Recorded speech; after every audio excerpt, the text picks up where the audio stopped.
اکثر اس کے پہلے اللہ تعالیٰ فرماتے کل یا اہل کتاب، کہو اہل کتاب سے، یہود و نصارہ سے. لیکن یہ آیت باقی غیر مسلم کے لیے بھی لاگو ہو سکتی ہے، چاہے وہ ہندو ہو چاہے بدھ ہو، ہر غیر مسلم کے لیے لاگو ہو سکتی ہے. اور اگر آپ ایک سٹیپ آگے جائیں گے تو میں کہتا ہوں کہ آپس میں جب مسلمان میں اختلاف ہوتا ہے تو یہ آیت ہم مسلمانوں کے لیے بھی استعمال کی جاتی ہے، ماسٹر کی ہے. اور آپ دیکھیں گے کہ اگر ہم اللہ کے رسول کو اور اللہ کو آگے رکھیں گے تو لوگ آپ سے جڑیں گے. اگر میں جانتا ہوں کہ یہاں کے سب لوگ توحید مانتے ہیں اور میں توحید کو تقریر دوں، کیا فائدہ؟ میں بھی 1%، 2% آپ کو فائدہ ہوگا. لیکن جب ہم توحید کی بات کرتے ہیں اور دیگر فرقے والے کو دعوت دیتے اللہ اور اللہ کے رسول کی، اور چھوٹی چھوٹی اختلاف کو بازو رکھتے ہیں، تو آپ دیکھیں گے آپ کی دعوت اور مقبول ہوگی. اور یہ اصول ہے کہ فتنہ قتل سے اور بدتر ہے. تو آپ دیکھیں گے کہ میں شیخ دیدار صاحب سے متاثر ہوا اور دعوت کے میدان میں آیا تو پہلے جب شروع کیا میں ایک دم نرم تھا، کوئی رزلٹ نہیں. پھر میں ماشاءاللہ ایک دم شیر بنا دیدار صاحب سے زیادہ.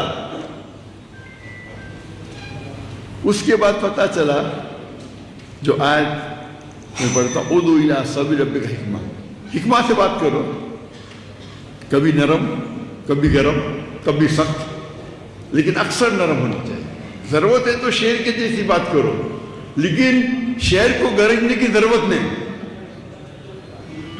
وہ جنگل میں آ جاتا ہے تو لوگ سمجھ جاتے ہیں کہ یہ شیر ہے، گرجنے کی ضرورت نہیں. تو ہم اگر اس طریقے سے، ہمارا مین مقصد ہونا چاہیے کہ اللہ اور اللہ کے رسول کی طرف آئے، نہ کہ وہ ڈاکٹر ذاکر نائک کی تعریف کرے. اگر میں چاہتا ہوں ڈاکٹر ذاکر نائک کی تعریف کرے تو دنیا میں شاید مجھے تھوڑا شہرت مل جائے، لیکن آخرت میں بہت مشکل ہے. ہماری رضامندی ہے اللہ کی رضامندی. تو میں یہ نہیں کہتا ہوں کہ عقیدے پہ کمپرومائز کرو، کبھی بھی نہیں کہتا ہوں اور کبھی نہیں کروں گا. آپ نے دیکھے جب اسلام آباد میں خواتین آ گئے تو میں میرے حجاب نہیں توڑ سکتا ہوں، میں اتر گیا، دنیا مجھے گالی نہیں چلے گی. اور اگر میں قرآن و حدیث پہ سخت ہوں، ضروری نہیں ہر انسان سخت ہو. آپ جب دعوت دیں گے تو اللہ کی طرف بلاؤ، لیکن نہیں میں جیسا ہوں میں ہی صحیح ہوں، یہ پرابلم، میں بھی صحیح ہوں بولنا چاہیے. اور اختلاف ہے جب ایک ہوتا ہے فرد، ایک ہوتا ہے افضل.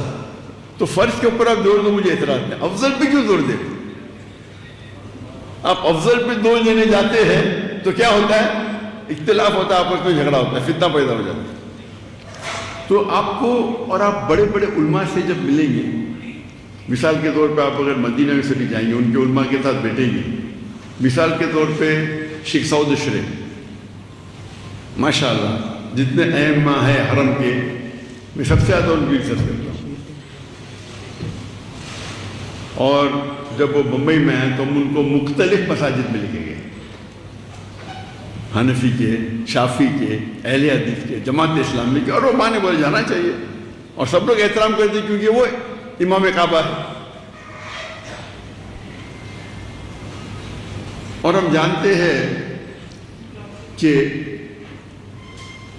جب آپ مسافر ہیں تو افضل ہے کہ عصر کی نماز 4 رکعت کی 2 رکعت ہوتی ہے.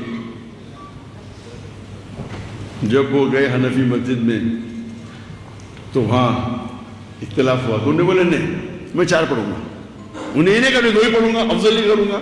کیونکہ اگر وہ کہتے تھے نہیں میں 2 ہی پڑھوں گا، کیونکہ 4 پڑھنا بھی جائز ہے، افضل ہے 2 رکعت پڑھنا. تو ایسے موقع پہ ایک عالم یا ایک مسلمان کو جاننا چاہیے کیا افضل ہے کیا فرض ہے. میرا اصول میں کبھی بھی کمپرومائز نہیں کرتا ہوں.